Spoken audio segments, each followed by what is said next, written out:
You know, having a bumper pull utility trailer sure makes it nice whenever you want to move it around your property with your trailer. You can see I got the pintle hitch mounted to the back of my hitch adapter, which is on the back of my Speco E-hitch, which is their quick hitch, which is super cool because it doesn't need the bushings. But yeah, it pulls this thing around effortlessly, even when it's loaded up. Very, very cool. And convenient.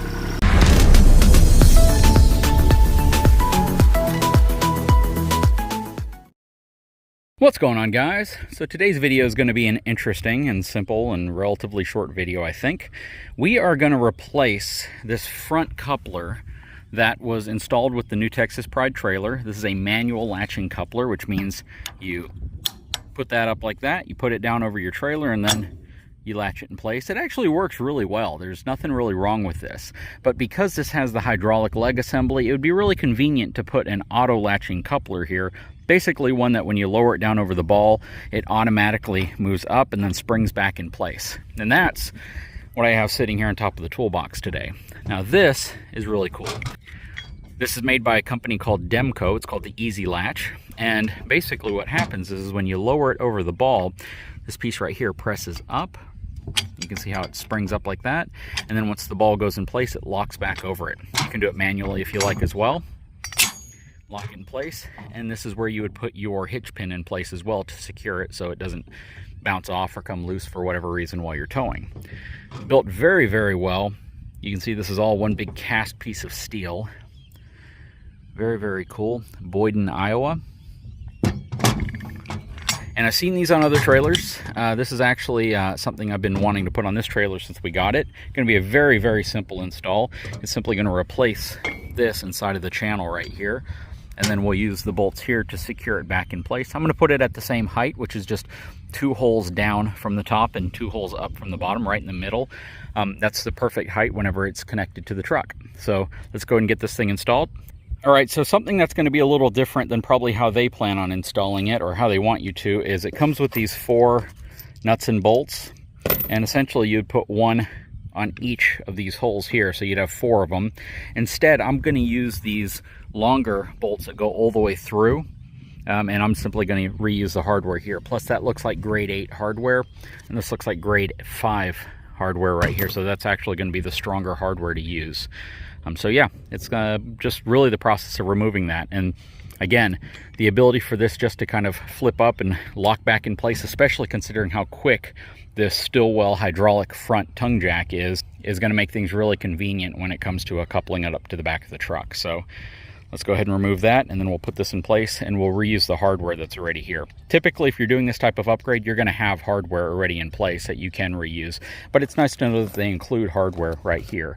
Now, if you get this specific kit the way I did, it has a channel that comes with it that you would weld onto the front of your trailer. But because we already have the channel already welded on here, we don't need that. And this was provided to me by my channel sponsors, etrailer.com. So they did send this to me for evaluation on my trailer. Very cool. And it just kind of shows you the breadth of products that they carry when it comes to doing upgrades like this. And they're not terribly expensive. I mean, it's about $100 for this part. But when you look at what it's capable of, how it's built, how it's designed, and what you're doing with it, the fact that this is what connects your truck to your trailer, it's actually a pretty fair price for it. And it was cool to see that they actually have the specific one that I was looking for.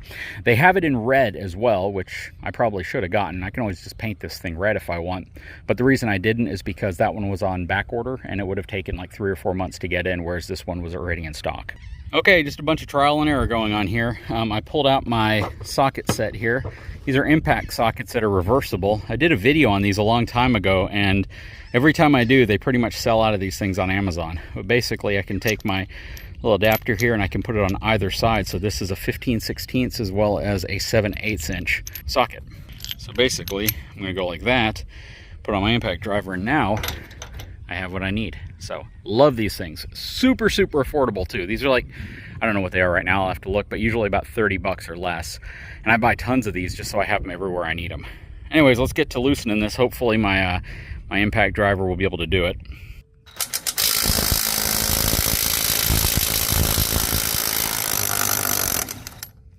Whew, that was tight. Ready?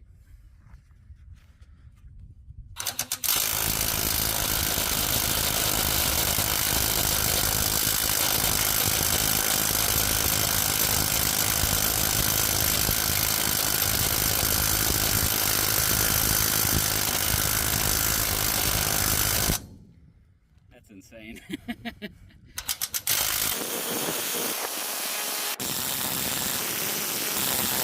So typically I have every tool that I need to do something like this, and you know, that's a 12-inch adjustable wrench and a 10-inch adjustable wrench, and we might have to use that little adjustable socket right there. But yeah, this has kind of been a challenge, so I'm gonna break out another adjustable wrench since I don't have a breaker bar with me. I could probably run and grab one, but we're gonna see if that works first. So this is a 18-inch adjustable wrench. See if we can get the torque we need on here to get that thing to budge, because it doesn't want to move. It's not playing real nice right now. It's slipping. Okay. No, it's gonna slip. Yep. Nope, it's gonna slip. Yep, that's insane. Gonna try something else. This will be interesting.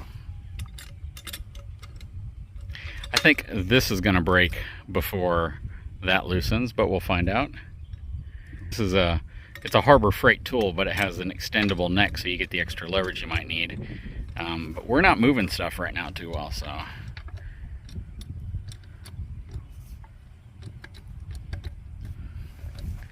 Something doesn't look like it's going to go well here. We'll see. Is it budging? Watch out for your eyes. I don't want that thing to fly apart and all of a sudden we have a different emergency to deal with. It's not moving, is it? Something's going to give here. Darn. You think you may have moved it enough that the impact driver might be able to do it? Let's try again with the impact.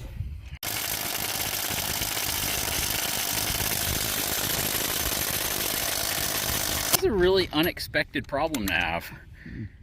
I was not expecting this to be the reason why we're held up. But yeah, a breaker bar would certainly do it, but we got to get a lot of leverage on this thing. Okay, so before we reevaluate what's going on here and possibly go get a breaker bar from another place, we're going to try a PB blaster. This isn't rusted or seized, so I don't know if it's really going to help, but we'll see if we can get some penetration in there. Like a lot of it. Like a whole bunch of it. We'll let that sit for a few minutes, and then we'll take another whack at it. All right, we're back. A little bit of time's gone by. Let's see if we can get this thing loose.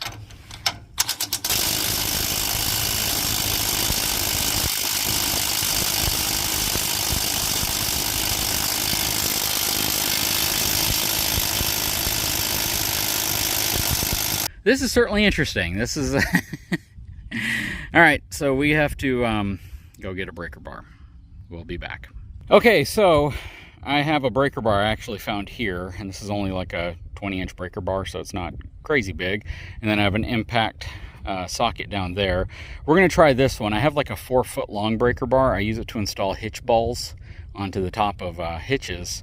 But we're gonna see if this works. I have a feeling I'm probably gonna break the breaker bar or the socket before that loosens. That's just what my gut's telling me, but let's find out.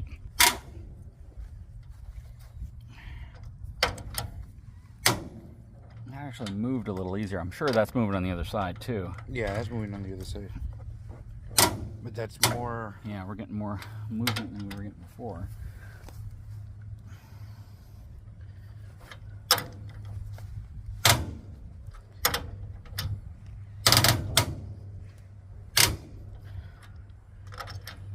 At least we know something's happening.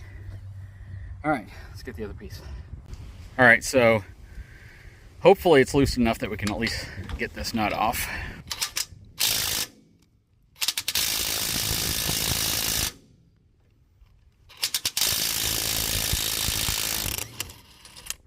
Oh my goodness. That was a struggle. That's crazy, man. But let's go ahead and get this thing removed and swapped out. From this point on, it's actually pretty simple. Just gotta pull this piece out. That's what it looks like, in case you wanted to know. This is certainly not an auto-latching model. And then we're gonna put this one in. Hopefully the spacing is all the same. Should be.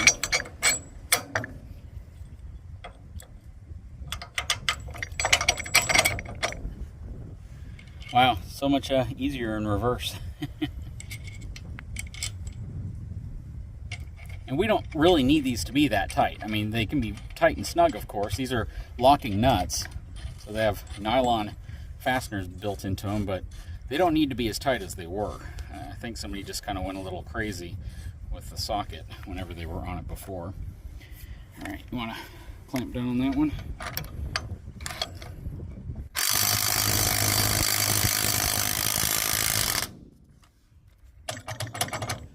And then let me get on the other side.